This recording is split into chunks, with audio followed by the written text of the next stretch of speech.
Hello student, स्वागत है आपका आज के इस वीडियो में। आज इस वीडियो में प्रश्नावली 4.1 का प्रश्न क्रमांक 2 के सभी क्वेश्चन को इस वीडियो में कंप्लीट कर लेंगे। तो पहला क्वेश्चन क्या है, निम्नलिखित स्थितियों को द्विघात समीकरण के रूप में निरूपित कीजिए।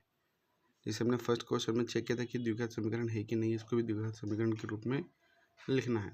तो पहला क्वेश्चन ये है कि एक आयताकार भूखंड का क्षेत्रफल 5,228 मीटर स्क्वायर है। क्षेत्र की लंबाई मीटर में तथा चौड़ाई के दोगुने से 2 एक अधिक है, तो भूखंड की लंबाई और चौड़ाई ज्ञात कीजिए।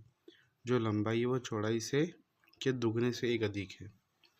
लंबाई अधिक है चौड़ाई के, तो हम चौड़ाई को मानेंगे।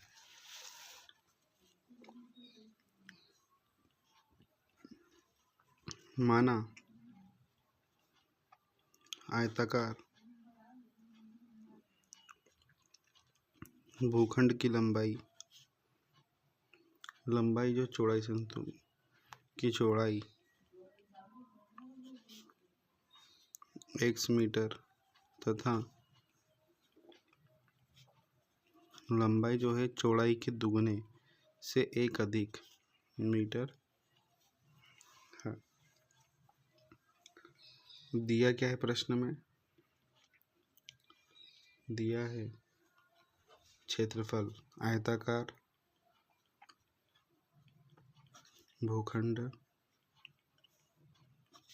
का क्षेत्रफल 528 मीटर स्क्वायर हमें दिया है।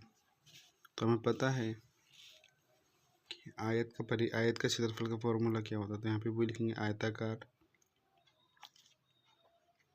भूखंड का क्षेत्रफल लंबाई गुणित चौड़ाई होता है। तो आयताकार भूखंड का क्षेत्रफल 528, लंबाई कितनी है 2x + 1, चौड़ाई कितनी है x, तो 528। x का इसमें गुणा था 2x स्क्वायर प्लस में x का 1 में गुणा था x। अब ये 528 के अंदर इंटरचेंज पक्षांतर कर लेंगे।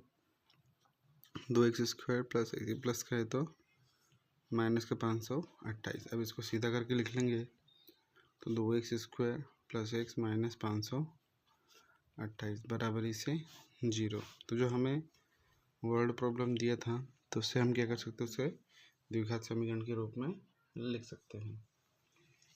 क्वेश्चन नंबर 2,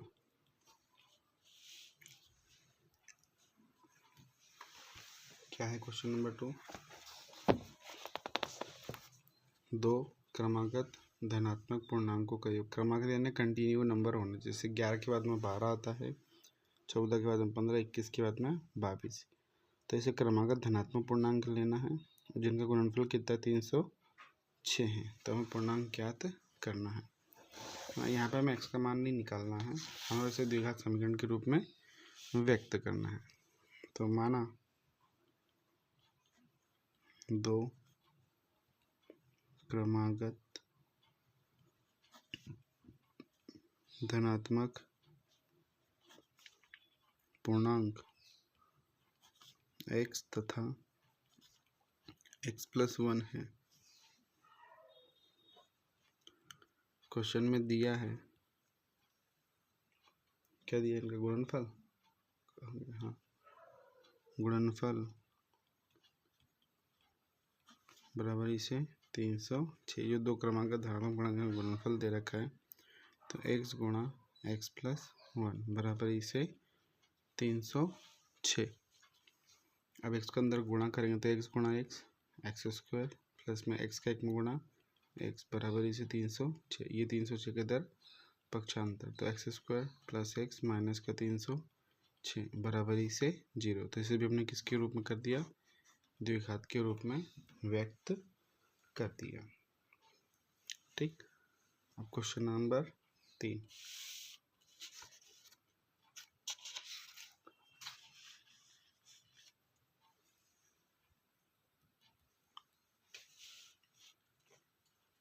क्वेश्चन नंबर 3 में क्या है,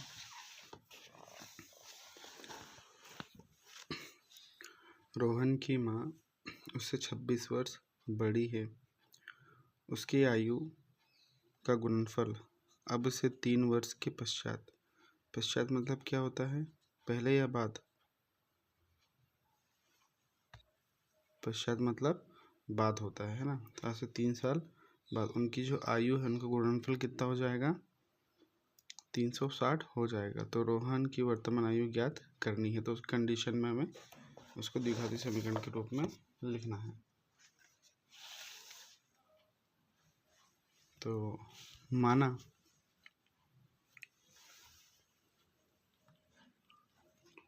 रोहन की वर्तमान आयु x वर्ष तथा उसकी माँ की आयु उससे 26 वर्ष बड़ी है।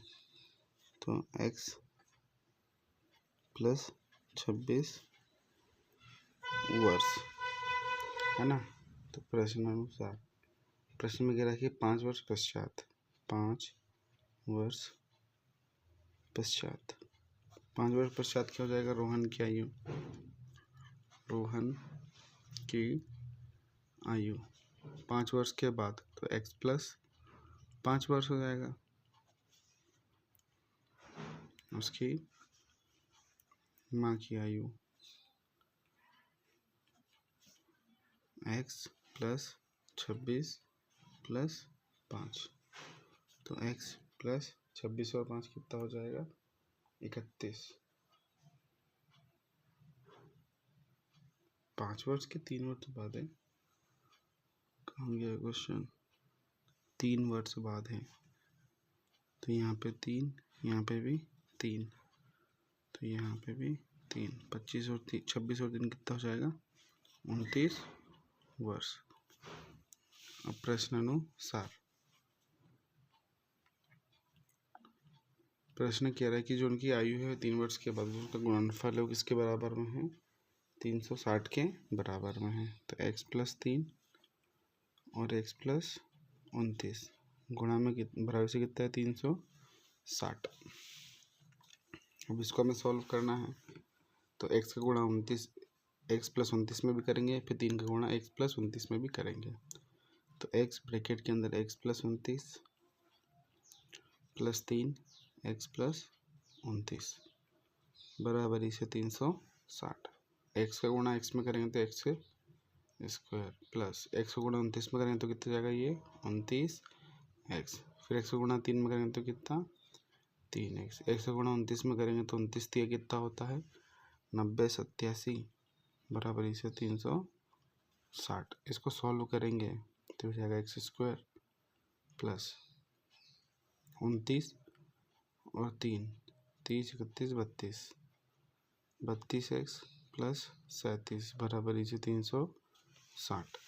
ये 360 का इधर पक्षांतर करेंगे तो x square plus 32x plus 87 minus का 360 बराबरी से 0। तो एक्स स्क्वायर प्लस 32x 360 में अब हम 87 माइनस करेंगे तो हो जाएगा 5, हो जाएगा 10, 10 में से 7 गया तो 3 बचा, ये हो गया 2, ये 15, 15 में से 8 गए तो कितना बचा, 7, और यहाँ पे ये 2, तो 273 बराबर से 0। 273 प्लस का आएगा माइनस का आएगा, तो बड़ी संख्या कौन सी, 360। 360 के सामने चिन्ह कौन सा, माइनस का, तो हमारे सामने भी आंसर कायम आएगा माइनस पे।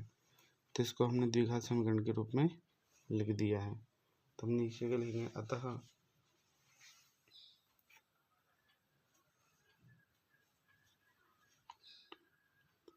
रोहन की आयु हमें ज्ञात करनी थी। रोहन की आयु द्विघात समीकरण,